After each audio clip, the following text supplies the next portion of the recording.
Merci beaucoup de votre invitation. Je ne suis pas médecin, je suis historienne, mais je dirais que le parcours, le livre, l'action de Daniel est très importante pour moi. Je trouve son livre bouleversant. Je trouve que c'est un moyen de s'emparer de la mort pour la transformer en vie, si l'on peut dire, naturellement. Et ça me paraît quelque chose de très original, de très important, et qui devrait avoir et aura beaucoup d'écho, je pense. Alors, Daniel, nous étions collègues à l'université Paris Diderot, mais c'est pas tellement là qu'on s'est rencontrés parce que les années ne coïncidaient pas absolument. C'est plutôt par les colloques qu'elle faisait sur médecine et psychanalyse, où, soucieuse d'histoire, car elle était soucieuse d'histoire, elle m'invitait de temps à autre, souvent même, pour intervenir. Et moi, personnellement, c'était pas tellement pour parler, vous savez, c'est pas parler, bon, voilà, même si je le fais maintenant, c'était surtout pour écouter, pour entendre, car l'histoire à laquelle je m'intéresse, l'histoire des femmes, l'histoire du corps, l'histoire des rapports entre les sexes, bien sûr, ça suppose beaucoup de pluridisciplinarité et notamment d'écoute de la psychologie, psychanalyse, etc. Et tous les thèmes abordés par Daniel me paraissent très importants. Alors, le livre qui vient de paraître extraordinaire. Il est extraordinaire pour plusieurs raisons. D'abord parce que, le professeur Sicard vient de le dire, Daniel exerce, elle est médecin, et en même temps, elle a la distance critique qu'elle a toujours eue. C'est pas seulement la situation de malade, de patiente qui l'a rendue distante. Ça a toujours été quelque chose d'important.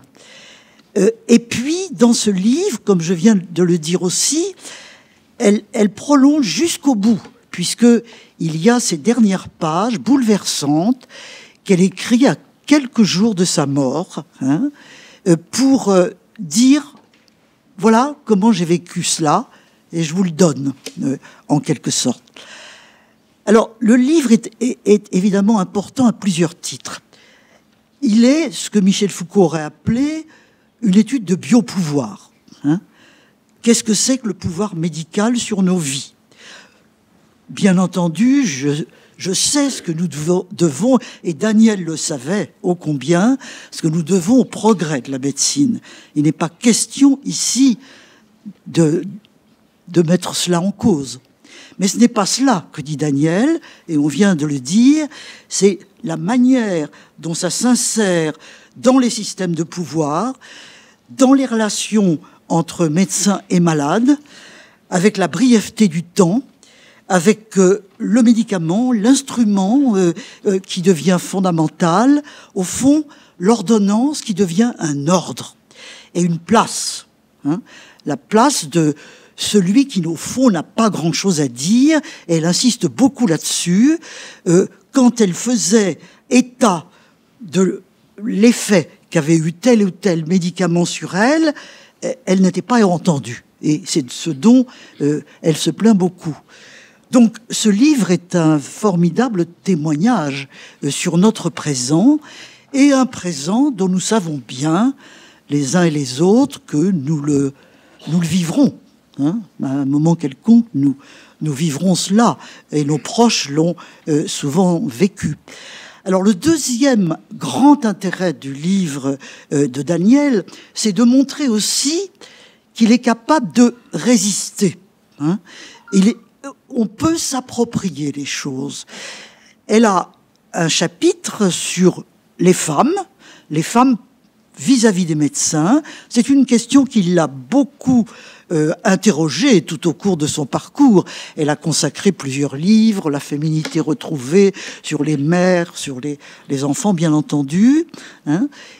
D'ailleurs, elle ne fait pas du tout des femmes une espèce de force qui pourrait maintenir la modernité, le regard critique. Non, elle dit bien aussi que les femmes devenues médecins feront peut-être comme tous les médecins sont amenés à le faire, bien sûr. Mais ce chapitre n'en est pas moins très intéressant parce que elle a emmagasiné, il y a pas mal de travaux historiques qui ont été faits sur les femmes et leur corps, les femmes et les médecins, etc. Elle sait tout ça, elle nous parle de tout cela. Et puis évidemment, le troisième centre d'intérêt, c'est elle. C'est elle comme sujet malade, sujet patient, sujet agissant. Elle raconte son expérience de sa maladie avec les médecins, vis-à-vis des médecins, rapportant souvent des dialogues, des paroles prononcées auxquelles le professeur Sicard vient de faire allusion. Et puis, ce dernier chapitre, et en quelque sorte, elle veut transmettre. Moi, ce qui me frappe beaucoup, c'est que elle est soucieuse de transmission, sans doute l'était-elle en raison de l'exercice de son métier, mais il est probable que la maladie l'a rendue encore plus consciente de ça. Et je trouve par ailleurs la devise qu'elle adopte pour ce livre, qu'elle répète à plusieurs reprises, hasard, besoin, désir. Chacun de ces mots mériterait commentaire, mais nous avons ce livre, et c'est là le pouvoir de l'écriture, qui est une forme de lutte contre la mort. Et je pense que le livre de Daniel est un livre de vie. Nous mourrons, nous le savons bien, plus ou moins. D'abord, elle est décédée, elle est morte, mais elle vit. Voilà, merci.